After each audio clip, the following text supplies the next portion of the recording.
Burma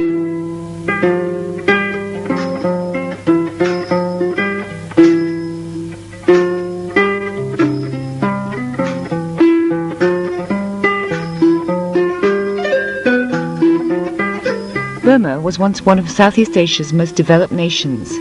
Yet now, while many of its neighbours look to embrace democracy and human rights, the country, now known as Myanmar, spirals backwards into the dark ages.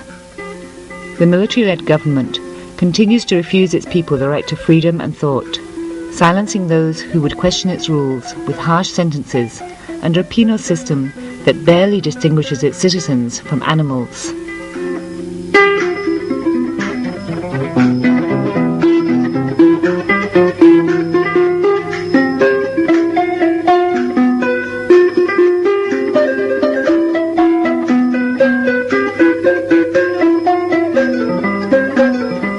In 1948, Burma gained its independence after being colonized by the British Empire for more than 100 years.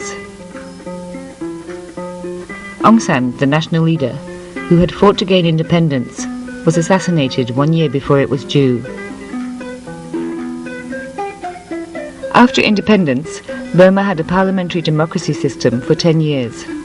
However, by the early 60s, Burma was under military dictatorship when a military coup led by General Ne Win brought the army to power.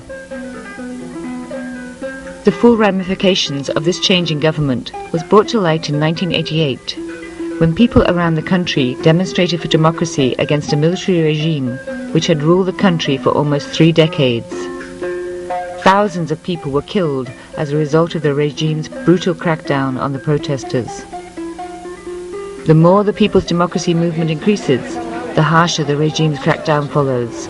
As a result, the world has been made more aware of the plight of the people in Burma. Aung San Suu Kyi, Nobel Peace Prize winner and daughter of national leader Aung San, has become the leader of the movement that seeks to bring democracy and freedom to the country. In 1990, the military regime responded to the uprising by holding elections, which resulted in a landslide victory by the NLD, headed by Aung San Suu Kyi. Following the election, the military refused, and still refuses, to relinquish power to the NLD. Instead, they imprison activists, often sentencing them to life and even to death. In 1998, I was arrested once again. That time I wasn't sent to prison. I was sent to a so-called government guest house. I had to stay there 3 years. The NLD demanded that the junta set up a parliament within 60 days, comprising of the elected MPs in the whole country. But they all got detained. However, the junta informed the international community that the elected MPs were in these guest houses for so-called talks. Actually, guest houses are just detention centres. I was put in a compound of the 88 Division. I and other MPs who were elected were detained there.